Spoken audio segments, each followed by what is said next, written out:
par les temps qui courent, nous avons un statut de confiné. Nous tirons peut-être quelques avantages de ce confinement.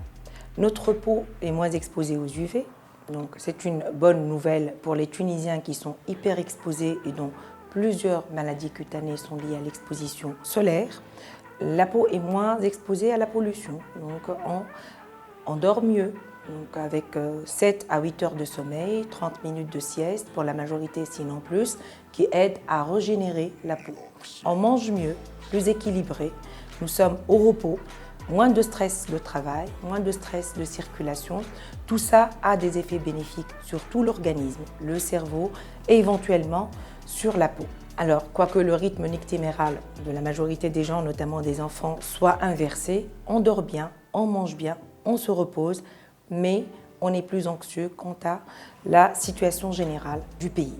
Ceci dit, ce n'est pas parce que nous sommes confinés, nous sommes au repos, nous sommes chez nous tout le temps, interdit de sortir, que la peau est mise sous cloche. Si on ne s'en occupe pas convenablement, il faut savoir qu'on pourrait donc subir quelques effets néfastes de ce confinement. En effet, dans ce confinement, on ne pratique plus de sport. On n'a pas la possibilité de faire de la marche habituelle, d'être exposé au grand air, et ce manque d'activité physique nous prive d'une éventuelle détoxification du corps et d'une éventuelle sudation qui est souvent bénéfique pour la psychologie, le psyché, et pour le physique et la santé mentale.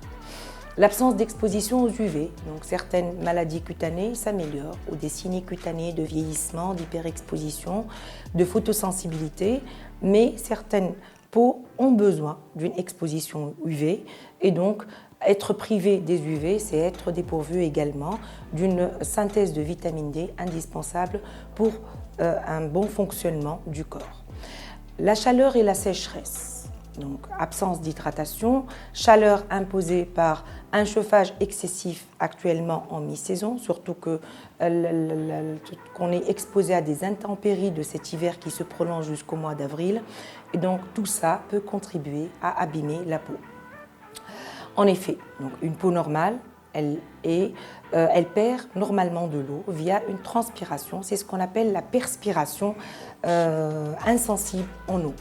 Donc, s'il n'y a pas une réhydratation de la peau, on pourrait avoir une accentuation de la sécheresse qui est appelée xérose par les professionnels dermatologues et qui pourrait altérer la peau, notamment si on est exposé excessivement à des détergents et des désinfectants. Comment adapter ce confinement ou sa routine au confinement pour améliorer les soins de la peau et pour une peau plus saine? Il faut faire de l'exercice physique, peu importe comment. Il faut faire des exercices via les coachs en live, donc on voit sur les chaînes YouTube, sur la télé. On peut faire une marche sur tapis si on a le luxe de se procurer un tapis roulant à la maison.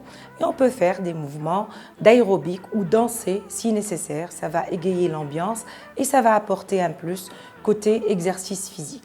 Il faut boire de l'eau, ne pas oublier de boire, parce que lorsqu'on est sédentaire, on oublie de boire. Donc, il faut boire au moins 1,5 litre à 2 litres d'eau pour l'équilibre hydrique et pour une bonne régénération et des autres organes et de la peau.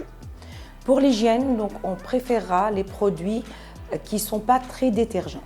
C'est ce qu'on appelle les produits qui respectent la barrière cutanée, le film hydrolipidique, comme les huiles de douche, comme les pains dermatologiques, les scindés et les pains sur gras. Hydrater la peau une fois, donc on n'avait pas le temps par les temps du travail et de la course contre la montre de s'hydrater convenablement la peau. On peut profiter du temps libre pour s'hydrater 1 à 2 fois la peau, comme ça on protégera la peau, on la réveillera, on améliorera la circulation cutanée et on améliorera la texture et on la protégera et ça va nous permettre également d'accentuer l'effet barrière de la peau qui nous protège contre toutes les agressions environnementales. Concernant les vêtements, bien sûr, on conseille en période de confinement de porter des tissus en coton, éviter les laines et les tissus synthétiques, sauf pendant la pratique d'exercices physiques. Alors, profiter du temps libre et extensible durant le confinement pour rééquilibrer son alimentation. On peut se concocter de bons plats rééquilibrés, riches en éléments essentiels, en oligo-éléments, en acides aminés essentiels, en lipides bénéfiques, régler l'horaire de notre alimentation, donc, puisque tout est contrôlé par notre propre rythme. On peut pratiquer l'intermittent fasting ou le jeûne intermittent avec un jeûne de 16 heures comportant 8 heures de sommeil et 8 heures uniquement d'alimentation avec une bonne hydratation.